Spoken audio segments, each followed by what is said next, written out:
danışır benimle sükut.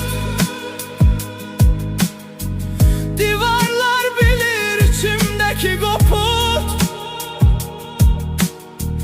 Güləndə belə ağrıyır içim. Sen gedəndən sonra yarım qaldı biçim. Bir şəkil var gözlərində mən, amma o baxış artıq mənə deyil. Qırılmış ümidləri yığdım bir-bir, sənin getmə deyə bilmədiyin yerimdən. Mən sustum amma içim bağırdı, sen getdin ürəyimdə qaldı. 40 hekayə yazdım sənin üçün, birini